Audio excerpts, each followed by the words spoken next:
Hey guys, and welcome to the Game Beans. My name is Mictor2010, and today I want to really talk about school and college and university, and basically your first year of uni or as you go there. So firstly, you need to think about whether your course actually needs a degree. If you want to be blah blah blah, do you require a degree for blah blah blah? E.g., there was no need to take a degree in Quidditch, as someone did, as I read a couple of weeks ago. I am very surprised by that, but good for him, he graduated with it, and now no company... Well, actually, I'm sure there'll be a few companies who hire him just for the sheer... Hell, you did this! You're like 1 in a million. Well, 1 in probably a billion. I wouldn't say there's anyone else with a degree in Quidditch, but oh well. That's just a little bit of background there. So...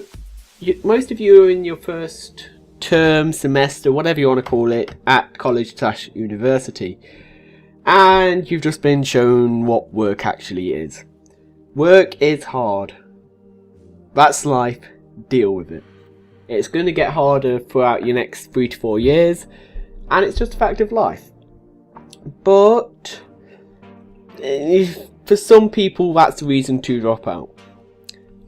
And I want to say about the other reasons of knowing when you should drop out. I dropped out. And the golden rule I'm going to say here is stick at it for at least a term or semester. Give it a good 10 weeks of actually doing it so you get into the workload. You can ask your teachers or tutors to show you what's going to come up in the next 2 years. You can see whether it's going to be right for you and whether you want to stick on with the course. So, some common things that that people often say reasons to drop out. It's too expensive. If you're in the UK, you're a bloody moron. Your student loan will cover it and will stop you getting into total debt at all. They will only charge you everything over 21,000, and even then it's 9%. So if you earn £21,100 in a year, they will take £9 off you. Because you minus 21 grand and then they take that 9%. Or however much it is. I'm pretty certain it's 9%. I think. But oh well. So you're going to do pretty well there, starting with anyway. As for the US, I'm not sure how your loan system works. I've just heard it's utter bollocks and you get screwed over every corner. But that's companies being companies and wanting to get every bit of money out of young people these days. So... I'm sorry about that, there's not much I can do.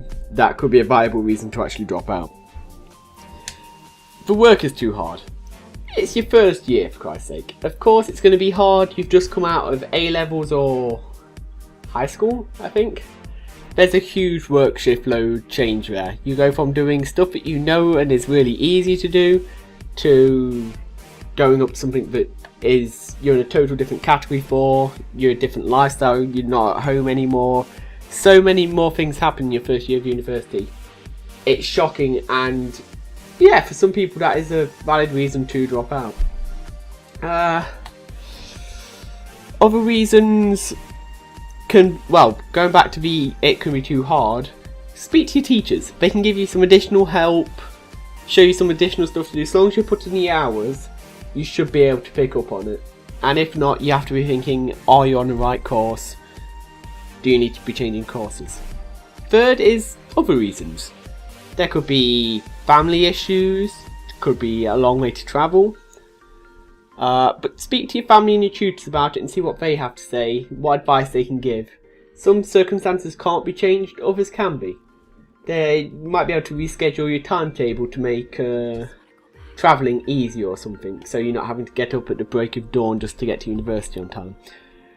But reasons why you shouldn't drop out is your degree at the end of the day. If what you want to do requires a degree, you should stay at university. With some jobs, it's advised for a degree, but you can get around that with good work experience. And I don't mean working at Walmart in your chosen sector. So, yeah, it's a good thing to have there.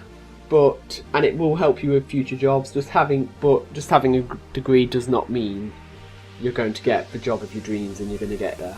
So it's a shame, but oh well, there's not much we can do about that. My story. I chose to drop out of uni. I dropped out in February this year, 2013. I'd done 4 months of it.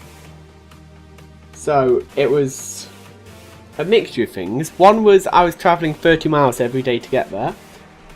And that's simply because I have a disabled mother and had to stay at home. I'd have liked to have gone to halls, and I think if I had been in halls, I might have stayed there for my first year at least. And one of the big presiding factors of it was more of I was paying the university £6,000 a year or £2,000 a term for them to teach me everything I already knew. I didn't get onto the course I wanted to, so I had to take a foundation course. And at the end of the day, I spoke to my professors and they taught me how I could get around my degree. Instead of getting my degree, I can do it all at home. It's what my degree gives me is a portfolio of code. So from that code, I can do that myself really, and all I don't get is a piece of paper saying I know it all, but I have a book full of all the code I've done saying, hey, actually I do know what I'm doing. So fortunately I can still get into my chosen industry if I ever want to pursue that career. It's a lot of hard work, but 3 years of uni is. As long as you've got the right uni course who will give you work experience, you should be fine and they should help you. Thanks for watching this guys. I've been Mick till 2010 for the Gaming Beans. Goodbye.